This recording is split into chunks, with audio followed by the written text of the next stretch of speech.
Welcome to A View from the Summit, where we explore the unique relationships between animals and humans, whether it's an Olympic partner or couch buddy, a working companion or unique pet, a world champion or someone you think the world of. Join us for a look at animals in our lives. Brought to you by Summit Animal Health. Hello, everyone, and welcome to another episode of View from the Summit. Lights, camera, action, all that kind of stuff, showbiz, that's what we're about today, but in a very, very unique way. The actors are something special, and that's all I'm going to tell you right now. I get to introduce our co-host, my co-host, Robin Benson, the original pioneer woman who succeeded once again in the incredible way to have her 29th birthday this week. Robin, happy birthday again for 29. You're marvelous. Thank you. I am perpetually celebrating 29, and I'm not going to tell you how many years experience I have of that, but we are having birthday week, birthday month. It's awesome. And as per usual, where I live in northwestern Minnesota, the weather has gone from 55, actually not usual from early March, but 55 to 10 degrees and snowing, and now it's sunny and it's all good. Anyway, yeah, we love this show. It's all about the special relationships that and unique ways that people have a relationship with animals, and how animals play a role in our life. They play a role in my life every day. We raise cattle.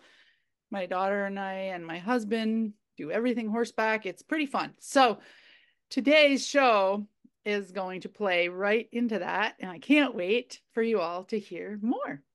Well, Robin, you said play a role. And, if you're in the theater, you get to play a role. And most of the time, you want the lead. Well, Jeanne Beachwood, the founder, director, custodian probably, and mother to 12 senior dogs, has a truly, truly unique perspective when it comes to running a theater, pleasing an audience, and making a greater difference. Welcome, Jeanne. Hi, guys. Thanks for having us. Well, I've got two real quick I'm going to introduce you to. This is Abe. Abe is 23 years old. Wow. And he's been in about 15 different shows. I'm going to set him down now real quick. Don't set him down hard. He might break. No kidding. And then this one is, let me get her, little bit. She's 3 pounds. She's the alpha here of the 12. She's a tripod, and she has a nickname. Instead of little bit, it's Little Itch, and that's all I'm saying. Well, she's a Chihuahua, so she's Exactly. definitely doing what Chihuahuas are supposed to do. Right, exactly. So Jeanne, I want you, if you would, to tell our audience, so let's say that I gift every one of our audience with a ticket, and they come down and they sit in your theater, in your auditorium. What are they going to see on the stage? Describe the experience for me. Sure. Well, this is our 39th year, and how I started, Steve, is different than how I am now. And I always think growth is so important. In 2014, just oddly enough, I had rescue dogs and I was working with uniquely abled individuals. And somehow the two demographics came together. And I realized it was about making the invisible visible, overselling tickets. And if someone came like today and saw our show, they would see anywhere from 4 to 5 PawFormers in a show, and they don't do tricks. That's what I like to explain to people. They're actors. Now, do the humans voice them? Yes. Will these dogs wear silly costumes? Yes. Not all the dogs are PawFormers. In fact, we had one at the library in Buckner, Missouri last Saturday with the opening of our new show, the Silver Snout Cabaret, who whined the whole time, never did that in rehearsal. So they're cut, and another dog is going in. I've Now, heard show business is brutal, but this takes yeah, it to right, exactly. But Steve, what has happened is it's just kind of brought on a mission that I didn't start with. The mission at the beginning in 1985 was to do family entertainment, historical comedy based on the Marx Brothers and Abbott and Costello and yada yada yada. And so then 2014 came, and like I said, I had been involved with these two demographics. And Charlie, so I have to tell you the story of Charlie. So Charlie, who I still have, who's asleep on the floor, otherwise I'd pull him up. I'm in Metcalf South Shopping Center, and Robin, that is an old mall that actually no longer exists. But I was in 8,000 square feet, and the only way into that facility for the director, the custodian, the actors was through the back door. And then we'd have to prop open the front door within the mall for people to get in. Okay. So Charlie just got adopted and was not a senior at the time from Wayside Waves. And he was returned because he pooped in the house. Don't we all? And so he 8,000 square feet, and it's all this maze, and inside the 8,000 square feet, after winding and winding around, was a little puppet stage, which is where we eventually did shows for 14 years. Charlie, who's never been in the space, walks in the back. You know, he could have smelled anywhere within 8,000 square feet. He walks and he winds around and gets up to the puppet stage. I'm like, well, that's curious. Hadn't put two and two together yet. So then I got an idea. If I put him in a tutu and I played Swan Lake, would he jump up for treats, like as if he were a ballerina? And he did. And the audience went crazy for it. So what that has turned into is working with actually senior dogs now. I'm strictly 10 years on up, and putting them in shows. To bring up Buckner again from last week, we had a 7-year-old boy in our audience who was autistic, and he enjoyed the show, and that's fine. But the best part, y'all, was at the end, because we let the kiddos pat the dogs, the senior dogs, at the end. And this young man had never petted a dog before, and petted one of the PawFormers. I mean, it was just magical. And that's how I kind of feel like everyone has the best dog ever. Right now, we're also doing a show about Jim the Wonder Dog. Do either one of you know Jim the Wonder Dog? You do, Steve. Yeah, I absolutely. Robin, you got to look it up. It's just amazing. So it was this dog that lived in Marshall, Missouri from 1925 to 1937. And it's like it wasn't a dog, even though it was a dog. And it could predict the Kentucky Derby by putting its paw on the winning envelope, the World Series, the birth of babies, recognize license plates from out of state. On Main Street in Marshall, Missouri, and they still have a museum there. It's kind of like an old Mayberry episode where people can go and learn about this amazing dog. He didn't play with any dog toys, but he did all these amazing things. And still to this day, the dog is bringing the power to believe in something you can't see still to people by people sharing his story. During COVID, when we couldn't perform, I had heard about Jim the Wonder Dog. I'm like, oh my gosh, it was just mind-boggling. Went down the museum, met the curator. His name was Larry, and a senior himself, and got permission to do a little film about Jim the Wonder Dog. And then once COVID was over, I'm like, I can't give up this story. So we've been taking it around to schools and senior homes, bringing some of the PawFormers so that they can learn about something they can't see, but is still magical or religious or spiritual, or however you want to look at it. And that's how I feel about dogs. My joke, you guys, is that of course, dog spelled backward is God. First God made man, and no offense, Steve, but not quite the right model. So then God made woman, so much closer to perfect, right, Robin? But still some work to be done. So then God created man, well, man's best friend, which was dog, and that is why it's God spelled backwards. So that's my theory on how the dog came to be. And I just saw on a story yesterday about a dog from Greek mythology called Mariah. And every I think everyone assumes that the dogs during Greek times were used for war and being protective and being warriors.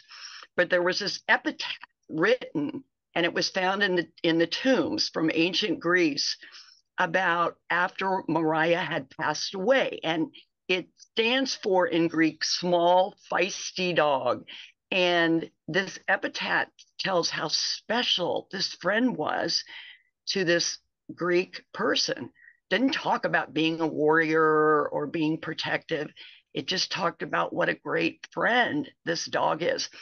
I have people now come see the show, and you know, in my beginning years, they would say, "Funny show," you know. I laughed and forgot all my troubles. Okay, that was nice to hear. But now, at the end of the show, folks come up and they tell me about their dogs before their children. Um, and actually, that's so special to me. And they will show me pictures of their dogs. We had one lady, this was 2 years ago after a show we did called Canines, Cupcakes, and Comedy. And it was about the silent films, what Warner Brothers did in the early years about dogs, black and white. And we showed some of them and did sound effects and voices and that sort of thing. She had just lost her dog earlier that day. And of course, she didn't know she was going to lose her dog and already bought a ticket and came to the show. So she is sobbing at the end of the show. And I go up to her and I'm like, "Are you okay?" And she tells me that one of the theater PawFormers reminded her of her dog that she just lost earlier in the day. And she thought that was a sign. I'm a big believer in signs from animals, particularly dogs in my case. And you just have to be a really good listener with more than just your ears, with your insight. So, Jeannie, I kind of understand the dog thing. How did you start bringing in these special human performers, the special talented people? Well, in 2014, I was called by Lake Mary in Olathe and Paola, and they had special needs adults. And they said, "Jeannie, can you teach comedy to special needs?" And I lied and said, "Yes, I can." And then I worried about it until I got right there before the class started. And I looked around and I'm like, "Oh my gosh, you just treat these people like anybody else, like anybody else."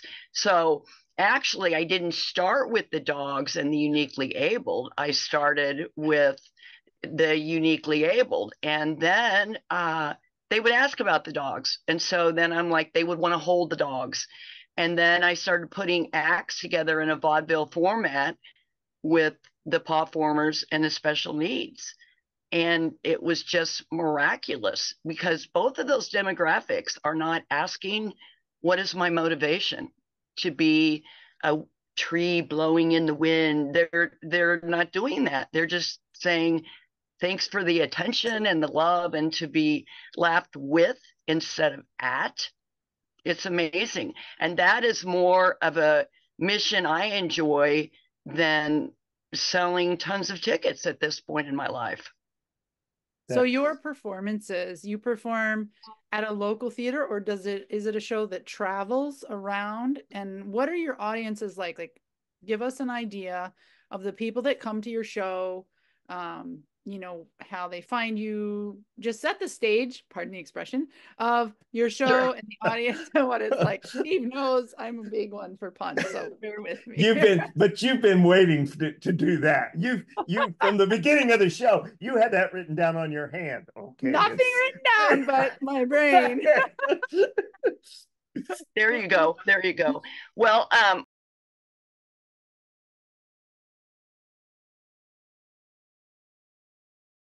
I started in 1985, thinking that I could give myself work and I wouldn't have to audition anymore, and all actors and myself would get along like a family. And then I realized, yeah, the dysfunctional family. And so Steve's run his own theater too. So in fact, he gave me my very first job at age 21 at a dinner theater in Higginsville, Missouri. So it went really well. It's family, Robin. It's just demographics of family: the sullen teenager, the excited children, the grandfather who doesn't want to sit through something serious. It's like we dare to be funny, but always in a family way, and which is much harder to get laughs that way because we don't have any alcohol. I would have had to apply for a liquor license, and we're a 501c3 nonprofit, and so that just wasn't going to happen. So what did happen is we became kind of like the family go-to place where people knew it would be safe to go to. Plus, there are probably 600, 700 actors who've gotten their start at Martin City Melodrama and then gone on to other theaters that could pay better. And so, and that's great. That's, once again, it's all about growth. So I was there 16 years. And then the rent like tripled. And it was, we couldn't stay there, but I knew I wasn't going to shut down because this is all I know how to do. So I went to the Metcalf South Shopping Mall. I told you about where Charlie came in the back, and I was there 14 years. And then I was literally the last tenant out of that mall. And then I went to the Great Plains Mall in Olathe, Kansas, and I was there in a 5-year lease for 8 months. I was the last tenant out of that mall, and people started saying, Jeanne Beachwood, you're closing malls down. Stop it. So then I was old enough, and I'm praying, and I'm sleeping next to my props, and the dogs are missing the attention. Old enough to cash in what little I had in my IRA for a down payment on a forever home in Grandview, Missouri. It's little. I only seat 50 now. I used to seat a whopping 200, but I seat 50 now. And that's perfect for the dogs. That's perfect for the uniquely abled because there's not mics and big bright lights and all that. And there's ramps for the dogs and for me and for the uniquely abled. So the shows we do are actually in that building, and we've been here 8 years now, and we also tour with the shows. So we do actually both. I love it. That's so cool. So what are some, can you share a little bit about what the what's the script like? What would the show entail? Give the people listening and watching also an idea of what a show would look like and how the dogs and the people on stage are integrated. How do they interact? Okay, sure. So for Christmas, for example, I wrote an original script, A Christmas Canine, based on A Christmas Carol. And the setup was all the actors had dropped out except for 2 people. One guy who could play Scrooge, and then I could do all the music on the piano and yada, yada, yada. So all the other roles, I got the idea on stage, could be filled in by the rescue dog, by the PawFormers. And we have big chairs. They look like a child's high chair, and they're on wheels. And the dog will clip in there, so they're safe in a costume. And then I can get behind the chair, or I can sit over on a microphone by the piano and do their voice. So we had like a terrier play Bob Cratchit. And then a little bit was Tiny Tim. I sewed a crutch to her little costume. So, and the fact that she was a tripod was just worked out that way. It was hilarious. And the people just loved it. And then we just opened a show last week, the Silver Snout Cabaret. And it's like a vaudeville show. And we do a trip to the groomer. And and we sing a spoof of All That Jazz to All Those Dogs. We do a stomp routine called Pooper Scoopers, where we make rhythmic sounds with shovels and a big silver trash can and whisk brooms. And then the dogs are incorporated throughout the acts. Now, when we travel, I can't take the big chairs, obviously. So we will hold the animal, or sometimes we'll ask the audience member if they're comfortable to hold the dog for the act. And for a Christmas canine, you guys, it was going great for the first 3 weeks of a almost 7 week run. And then the third weekend, Frankie, little terrier, decided to bark, and he was behind the drop. And I'm like, okay, he wants to see us. You know, he's an old dog. Open the drop. He still continues to bark. So I have to tell the audience, wait a minute, I have to get the understudy. So I went as fast as I can at 67 down the hallway, grab another dog, bring another dog, and put Shiloh, a little Pomeranian senior, in the chair, clip him in. Frankie's resting backstage. Shiloh starts barking. I'm like, okay, this is not good. So then finally, I knew Abe, my tried and true at 23, who was actually supposed to be Peter Cratchit. He had to become Bob Cratchit. And the audience just loved seeing have to switch up dogs to see who was going to be the best performer that night. So you just have to really be open, not just as a actor or a director, but also as the audience members, that, you know, they're animals, they're dogs. Yes, they're performers, but they're also animals, which is like, you know, a 2 or 3 year old kid. Yeah. So, Jeannie, that is hysterical. I'm kind of crying because that ought to be a show in itself of you trying to get the right dog on stage. That would just be slapstick, absolutely. But Yes, you've had these uniquely talented humans. Can you tell us the most meaningful moment that you have ever experienced with one of these individuals in terms of what being on stage meant for them or performing? What touched you the most? You mean with the uniquely abled individual? Okay, so there was a young man named Chris, just tons of, bless his heart, disabilities, couldn't talk, couldn't walk, really very, very limited communication. He was in my very first show, and I read The Giving Tree by Shel Silverstein, and there was a young lady with disabilities who played the tree, and Chris played the boy. And normally Chris wouldn't make any sound. He'd smile, and but that was about the extent of his communication. But we did the show twice, you guys, and times at the end, Chris lifted his hands that were all, you know, curled up with his disability and grunted, but it was communication to the audience about being in that piece of theater. I will never forget that.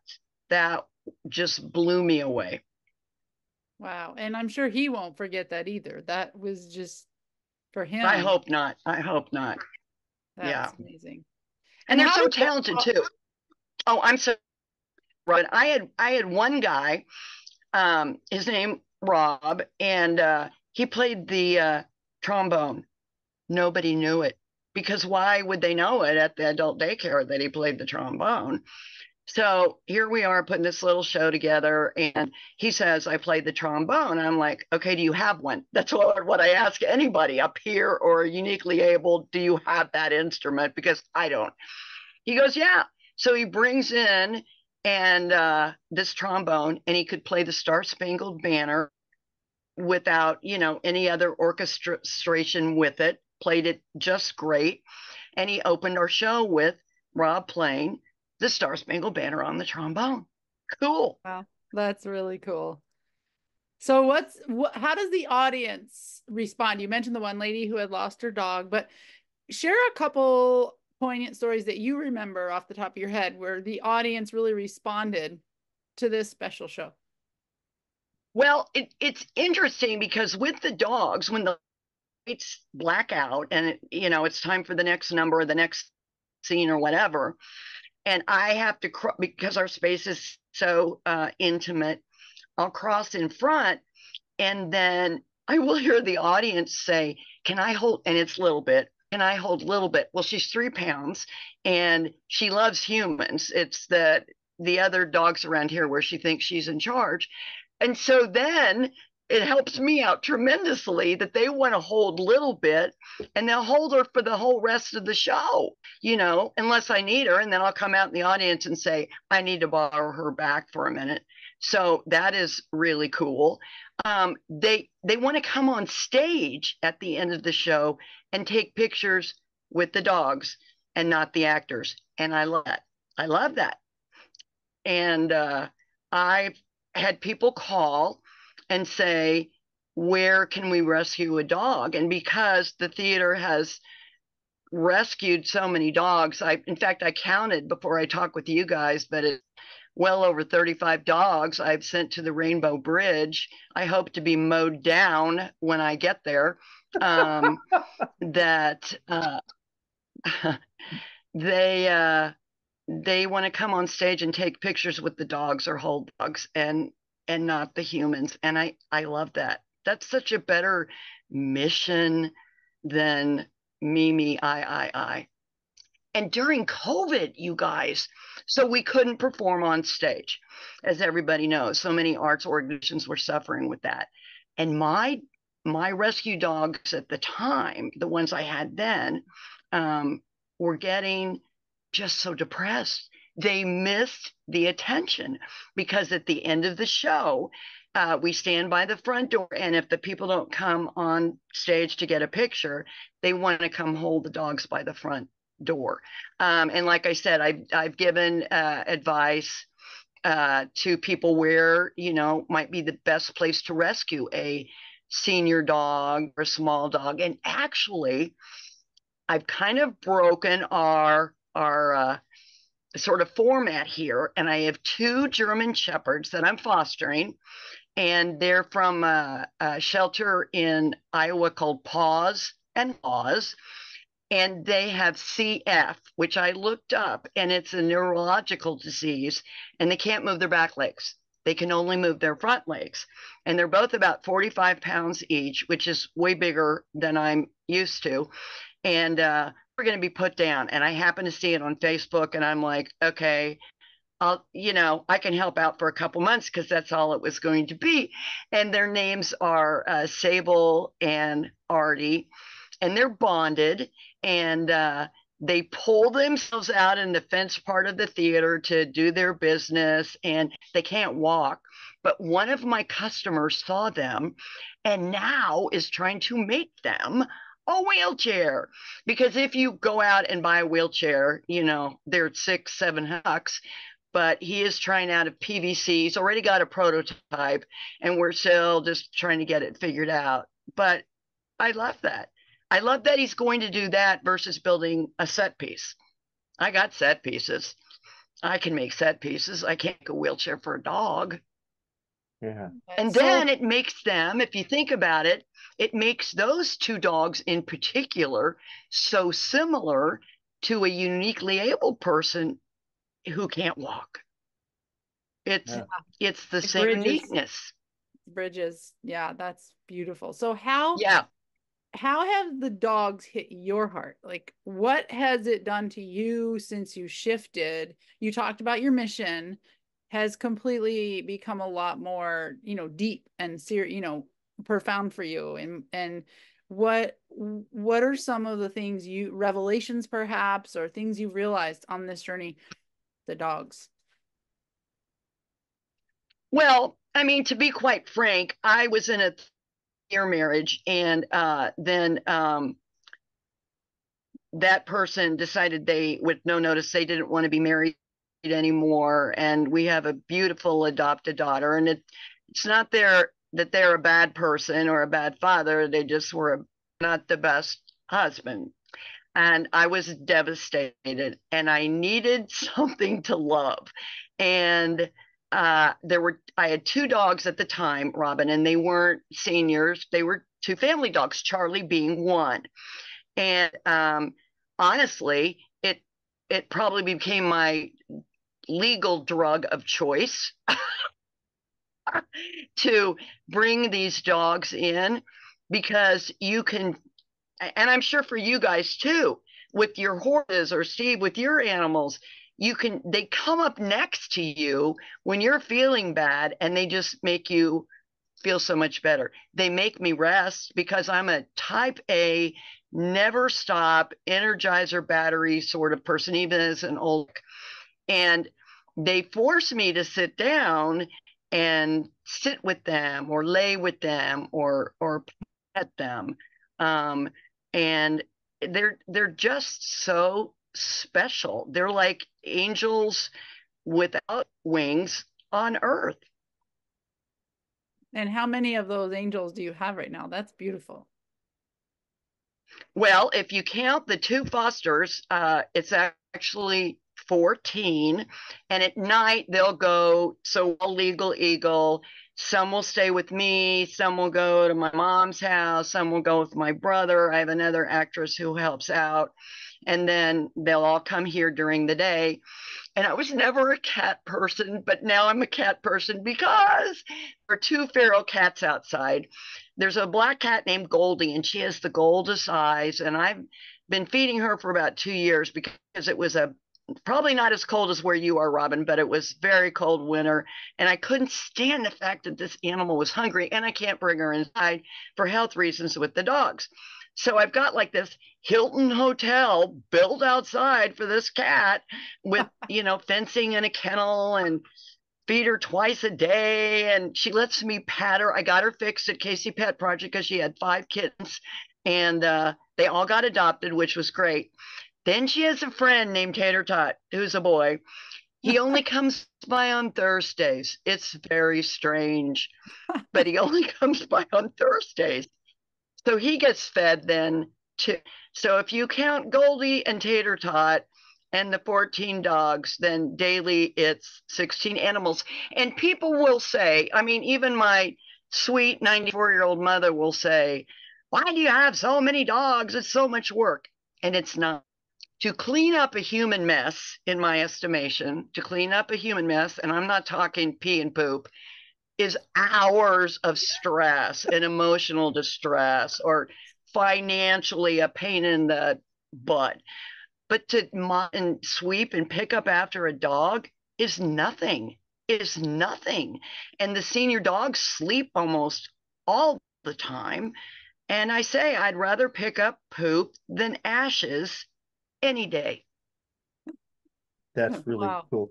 Jeanne, you've said that, and you've shared, and I can see how it would absolutely be hysterical, how you brought lightness, brightness, laughter to people's lives.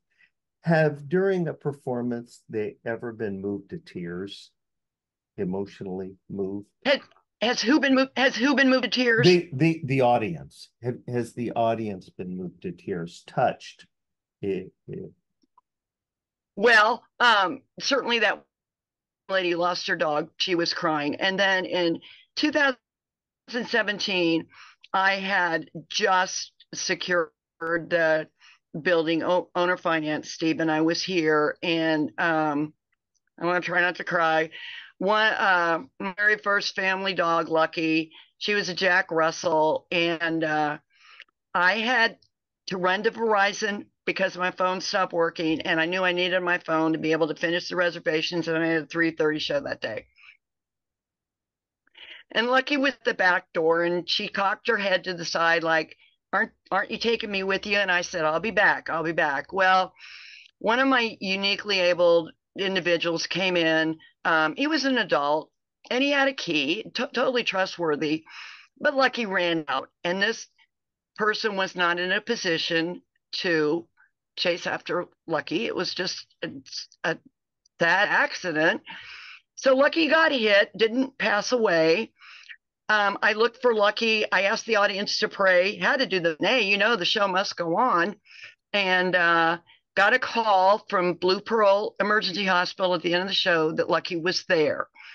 So I went. Well, Lucky lasted about 5 days to the tune of about $5,000. And she wasn't going to last. And God, I love that dog so much. I love all my dogs. And I would hold up a black and white picture of her at the end of the show after she had passed and asked the audience to pray for her.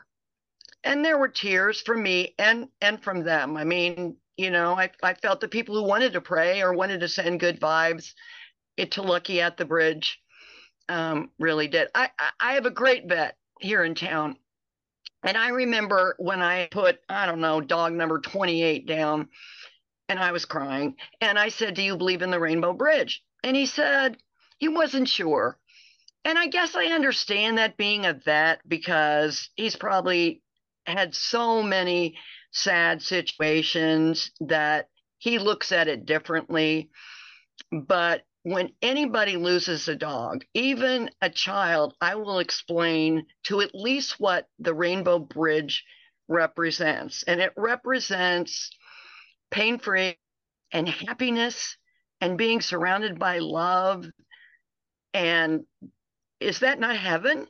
Even if you don't believe in heaven, maybe you believe in rubber chickens, but the rubber chickens are happy and surrounded by love. And I truly, truly believe there is a place like that for any animal that you might have lost, and you're reconnected again. Jeannie, that was incredible. That was an incredible explanation of the Rainbow Bridge. And thank you. Really, really terrific. Really terrific. And I know that there's everybody who watches this show has a unique connection to animals and will understand and appreciate yeah. So what's next, Jeannie? What's next for you? What's the show must go on. What's the next show? You've already got to be pedaling that bicycle. Thank you. We just opened the Silver Snout Cabaret, and that has 13 gigs with the Mid-Continent Library that folks in the local area of KCMO can check that out, and that's free. And then we're doing the extended version of that opening at our theater March 23rd. And then the folks who invented the greenies, the things the dogs chew to keep their teeth clean, gave the theater a grant. I mean, it was so unexpected, because we were telling the story of Jim the Wonder Dog, and they support that museum. So they gave us a grant, and we're taking it for 8 tours to senior homes and some Title I schools to tell them the story of Jim the Wonder Dog. They get that performance for free because we got this grant. Cool, huh? How cool. That's amazing. So you're a nonprofit, right? So what are the things Correct. that you We're do? a 501c. Oh, 501c3. What are the things? Okay, so I mean, the vet bills are, pretty high, because we pay for all their care, and then at a certain point you have to decide how far you can go with it in comparison to the animals you have. In fact, I have a Frankie I told you about in the Christmas show. He's got congestive heart failure, and we're on like the, I don't know, 5th week of heart meds, and he's coughing all the time. And I've been there, done that. And so in the next couple of days, he is going to have to go to the bridge. And so there's just an expense with the euthanasia. I don't get the ashes on all of them because that's too expensive, but they're food. Sometimes people don't eat food, which is very nice. There's a local dog food company which gives me a discount. Dog beds. We go through a lot of dog beds because we're older and our bladders don't work as well. So new clean belly bands are always popular around here, and doggy pads, all those things, add up. And just to be able to pay the pay the bills. Luckily, not that I get that much Social Security, but that helps pay for some of it, as well as grants and things like that.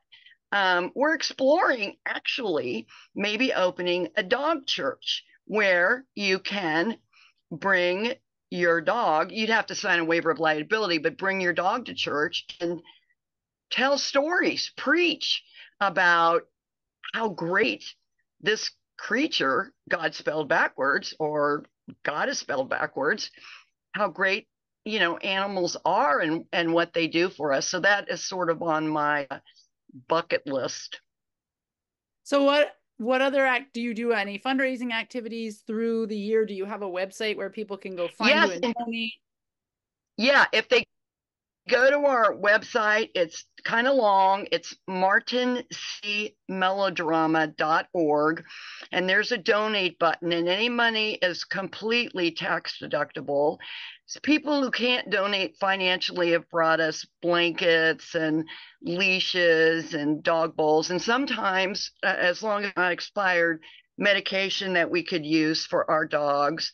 But a lady who saw our Christmas show, name was Beverly, and she had a fundraiser at her beautiful home in Mission Hills and invited her friends. And I brought, Abe was the dogs I brought, and then another senior dog, and raised money to help with the dogs. I mean, she was a customer. How nice was that? It just was amazing. We did the Wizard of Paws, the spoof of the Wizard of Oz, at the Inglewood Art Center last spring.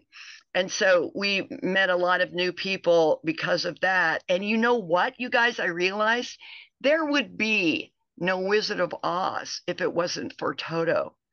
Think about it. It's not Dorothy. It's not the wizard. It's Toto. Toto is the one that got everybody involved. So again, it's, the dog. It's the dog. So we keep, we want to just keep rescuing the senior dogs. And once Frankie is gone, I always say I have an opening. And what Frankie would want is that he is honored by rescuing another dog. So we always do that when we lose a dog, is we honor that dog instead of saying, oh, I can't rescue another dog. And I'm like, how can you not? Because it honors the dog you lost. Such a beautiful story. Oh my goodness. And you truly are touching so many lives in so many different areas, that really and you're orchestrating it to bring it together in a really unique and beautiful way. So for everybody watching or listening, if people want to find you, get a hold of you, you have your martincitymelodrama.org website. What other ways can people find you? Please call me on my cell phone. It's 816-804-2602, 804-2602, or you can text me. And if you want to talk about dogs, if you want to donate, great. But if you want to know where to rescue a dog, or, I am not a vet, I'm not a vet tech, but I can at least share with you my experiences about dogs. And I watch, I don't know if you guys watch those funny little videos about dogs that are on the internet. There's Crusoe the celebrity dachshund, and there's the moon pie, and a friend of mine the other day, I hope I can say this on your show, but he goes, Jeannie, when you take a break and you're on the internet, all you look at is dog porn. I'm like, yeah, so what's wrong with that? Oh, that's hilarious. Well, we'll definitely include in the show notes all of the pertinent information for people to get a hold of you. Okay. And I want to encourage everyone. This is incredible. Everybody watching and listening, you know that we always feature unique individuals and their relationships with their animals. And I don't think it gets any more unique than Jeannie and you and your dogs and your uniquely abled individuals that you bring together in a beautiful show to help touch the hearts of so many others. Wow. Beautiful. Jeannie, you're really making a difference, kiddo, and it's very impressive. is very impressive. And well, you guys are impressive as well. And I appreciate the opportunity to share our little corner of the sky here. I appreciate it so much. You're the sunshine, kid. You're not just a corner of the sky, you're the sun. So with that, bless your heart, Steve. We've kind of run the clock down here. Robin, is there any closing remarks you would like to add here? I don't think so. Thank you, Jeannie, so much. We'll definitely connect with you and get your information to include in the show notes. And such a special treat. Thank you all for listening and watching, and make sure to subscribe and follow the channel. And there will be another amazing episode next week. Steve? There will be another episode. Thank you, ladies and gentlemen. Jeannie, the show must go on, and you guys must come back and join us next week, because we'll have another meaningful view from the summit. Take care. See you later. Bye. Thanks. Bye. This program is made possible by Summit Animal Health. If you have a dog, cat, or horse with mobility issues, Summit Animal Health has the all-natural, drug-free solution that comes with a satisfaction guarantee. Summit Animal Health products are used by Olympic gold medal equestrians, leading rodeo stars, professional dog trainers and handlers, and people just like you. Whether working companion or couch potato, Summit Animal Health can keep them moving. Check them out online at summitanimals.com. New to Summit? Use the code VIEW15 and receive 15% off your initial order. We'll see you next week for another View from the Summit.